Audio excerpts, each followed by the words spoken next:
6. Rome, December 23rd, 1903. My dear Mr. Capus, you shall not be without a greeting from me when Christmas comes, and when you, in the midst of the holiday, are bearing your solitude more heavily than usual. But if then you notice that it is great, rejoice because of this. For what, ask yourself, would solitude be that had no greatness? There is but one solitude, and that is great, and not easy to bear. And to almost everybody comes hours when they would gladly exchange it for any sort of intercourse, however banal and cheap, for the semblance of some slight accord with the first comer, with the unworthiest. But perhaps those are the very hours when solitude grows, for its growing is painful as the growing of boys, and sad as the beginning of springtimes. But that must not mislead you. The necessary thing is, after all, but this: solitude, great inner solitude, going into oneself, and for hours meeting no one. This one must be able to attain. To be solitary, the way one was solitary as a child, when the grown-ups went around involved with things that seemed important and big because they themselves looked so busy and because one comprehended nothing of their doings.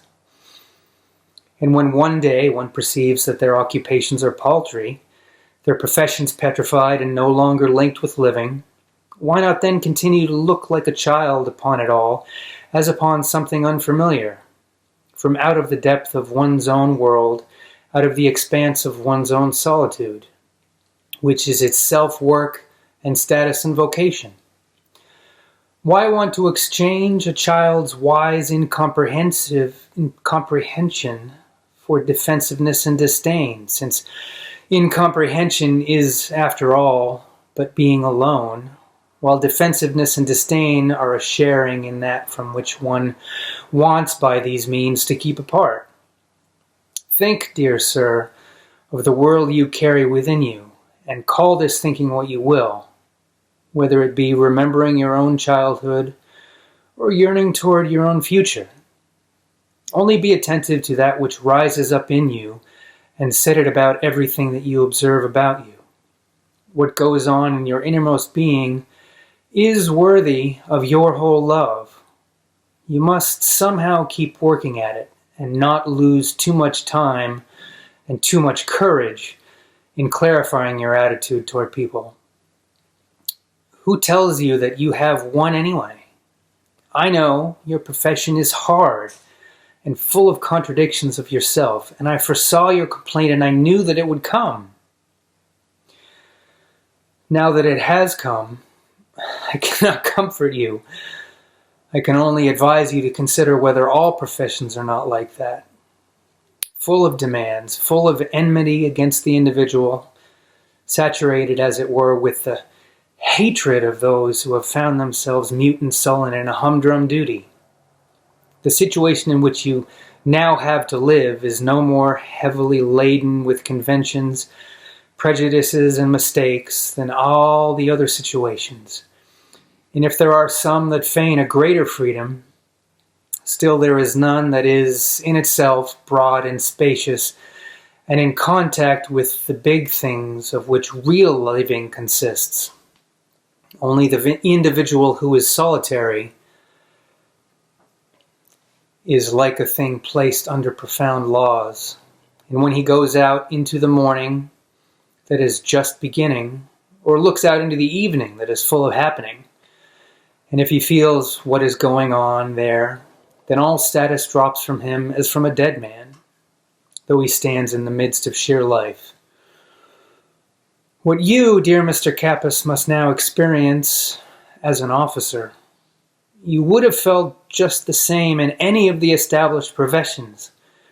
Yes, even if outside of any position you had merely sought some light and independent contact with society. This feeling of constraint would not have been spared you. It is so everywhere. But that is no reason for fear or sorrow. If there is nothing in common between you and other people, try being close to things. They will not desert you. There are nights still and the winds that go through the trees and across many lands. Among things and with the animals, everything is still full of happening, in which you may participate. And children are still the way you were as a child, sad and like that and happy, and if you think of your childhood, you live among them again. Among the solitary children, and the grown-ups are nothing, and their dignity has no value. And if it worries and torments you to think of your childhood and of the simplicity and the quiet that goes with it, because you cannot believe anymore in God, who appears everywhere in it, then ask yourself, dear Mr. Kappas, whether you really have lost God. Is it not rather that you have never yet possessed Him? For when should that have been? Do you believe that a child can hold Him? Him whom men bear only with effort, and whose weight compresses the old? Do you believe that anyone who really has Him could lose Him like a little stone? Or do you not think rather that whoever had Him could only be lost by Him? But if you know He was not in your childhood and not before, if you suspect that Christ was deluded by His longing and Muhammad betrayed by his pride, and if you are terrified to feel that even now He is not, in this hour when we speak of Him, what then justifies you in missing Him, who never was, like one who has passed away, and in seeking Him as though He has been lost? Why do you not think of Him as one who is coming, imminent from all eternity, the future one, the final fruit of a tree whose leaves we are? What keeps you from projecting His birth into times that are in process of becoming, and living your life like a painful and beautiful day in the history of a great gestation? For do you not see how everything that happens keeps on being a beginning? And could it not be His beginning, since beginning is in itself always so beautiful?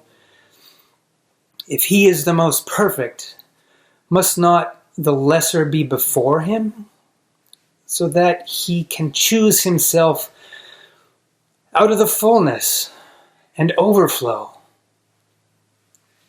Must He not be the last, in order to encompass everything within Himself? And what meaning would we have if He, whom we long for, had already been?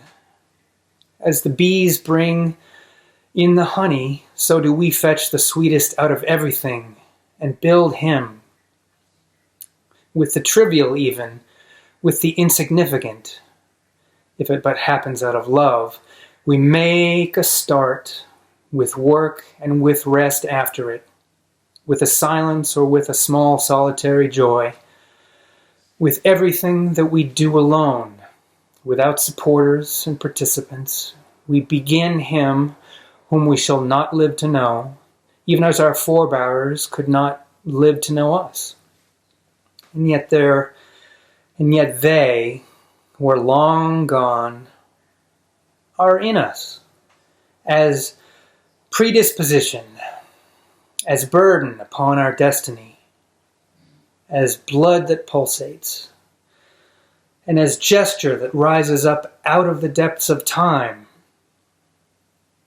Is there anything that can take from you the hope of thus someday being in Him, the farthest, the ultimate?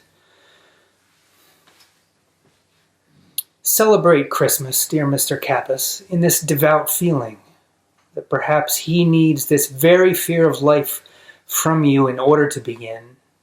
These very days of your transition are perhaps the time when everything in you is working at Him, as you have already once, in your childhood, breathlessly worked at Him. Be patient and without resentment, and think that the least we can do is to make his becoming not more difficult for him than the earth makes it for the spring when it wants to come. And be glad and confident. Yours, Rainer Maria Rilke.